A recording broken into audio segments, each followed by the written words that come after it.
Teaspoon நெய் சேர்த்துருக்கேன். இப்போ இதில் ஒரு பெரிய சைஸ் வாழைப்பழம் பொடியாக நறுக்கியிருக்கேன், அதை சேர்த்துடலாம். நீங்கள் எந்த வாழைப்பழம் வேணாலும் எடுக்கலாம், நல்ல பழுத்த வாழைப்பழமாக சேர்த்துக்கோங்க, அப்போ தான் ரொம்ப நல்லா இருக்கும். இப்போ இதில் ஒரு அரை கப் தேங்காய் பொடியாக நறுக்கியிருக்கேன், அதையும் இதோட சேர்த்துடலாம். தேங்காய் வந்து நல்ல பொடியாக நறுக்கிக்கோங்க, அப்போ தான் நமக்கு அடையோடு சேர்த்து சாப்பிட்றதுக்கு ரொம்ப நல்லா இருக்கும்.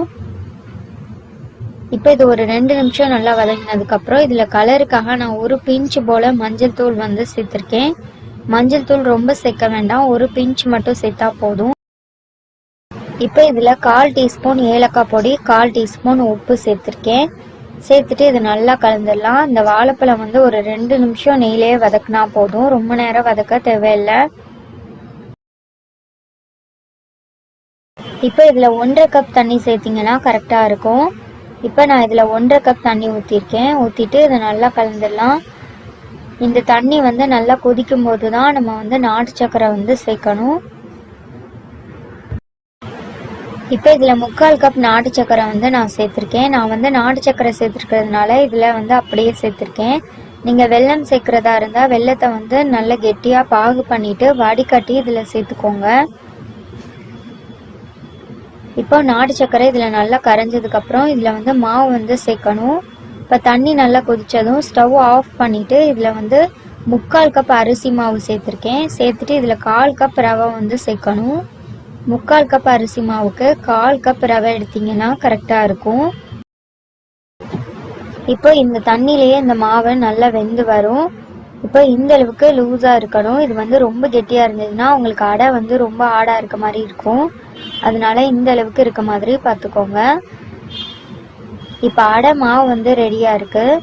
இதை வந்து வாழை இலையிலையும் வாழை இலை இல்லாமலும் நான் செஞ்சு காட்டியிருக்கேன். வாழை இலை இந்த மாதிரி கட் பண்ணிவிட்டு ஸ்டவ்வில் லைட்டாக வாட்டி எடுத்திருக்கேன், அப்போ தான் நமக்கு மடிக்கும் போது இலை வந்து கிளியாமல் இருக்கும்.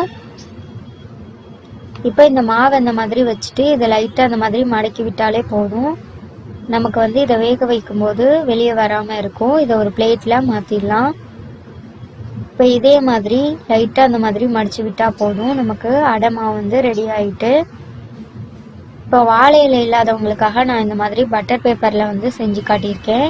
பட்டர் பேப்பரில் அதே மாதிரி இந்த அடை மாவை வச்சுட்டு இதை வந்து லைட்டாக அந்த மாதிரி சுற்றி விட்டிங்கன்னா போதும், வெளியே வராமல் நமக்கு அழகாக வெந்து வரும். உங்ககிட்ட பட்டர் பேப்பர் இல்லைன்னா அலுமினியம் ஃபாயில் பேப்பர் கூட யூஸ் பண்ணலாம். இப்போ எல்லா அடையும் ரெடியாக இருக்குது. இப்போ இதை வேக வைக்கணும். ஒரு கடாயில் தண்ணி நல்லா கொதித்ததும் இதை வந்து ஒரு 15 நிமிஷம் வேக விட்டிங்கன்னா போதும், நமக்கு அடை வந்து சூப்பராக ரெடி ஆயிரும். இப்போ ஒரு 15 நிமிஷம் ஆயிருக்கு, அடை நல்லா வாசனை வந்திருக்கு. இப்போ இந்த அளவுக்கு நல்லா அடை வந்து சாஃப்டானதும் நம்ம வந்து இறக்கிடணும். இது நல்லா ஆறுனதுக்கப்புறம் தான் நம்ம இலையிலேருந்து வெளியே எடுக்கணும். இப்போ ஃபேனுக்கு கீழே இது ஒரு 10 நிமிஷம் நல்லா ஆறட்டும். ஆறுனதுக்கப்புறம் எடுத்து பார்ப்போம். இப்போ நம்ம பட்டர் பேப்பரில் வச்ச அடையும் சூப்பராக ரெடியாக இருக்குது. இப்போ இது நல்லா ஆறுனதுக்கப்புறம் இந்த மாதிரி பட்டர் பேப்பரை மெதுவாக எடுத்திங்கன்னா ஈஸியாக வந்துடும். அவ்வளோதான், சூப்பரான டேஸ்ட்டில் அடை வந்து ரெடி ஆகிட்டு. வீட்டில் இருக்கிற சிம்பிளான இன்க்ரீடியன்ட்ஸ் வச்சு சிம்பிளாக ரெடி பண்ணக்கூடிய ஸ்நாக் ரெசிபி. வாழைப்பழ வாசனையோடு சாப்பிட்றதுக்கு ரொம்பவே நல்லா இருக்கும்.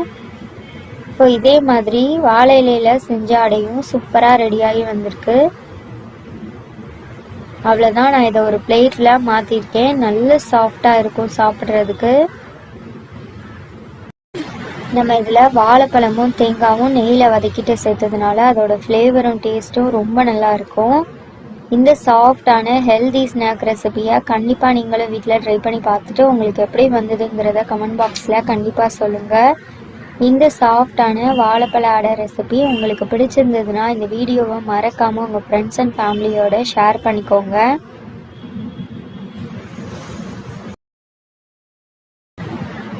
எண்ணெய் இல்லாத வெள்ளை சக்கரை இல்லாத ஒரு ஹெல்தியான ஸ்நாக் ரெசிபி ரொம்ப நல்லா வந்திருக்கு. சாப்பிட்றதுக்கும் நல்ல சாஃப்டாக இருக்கும்.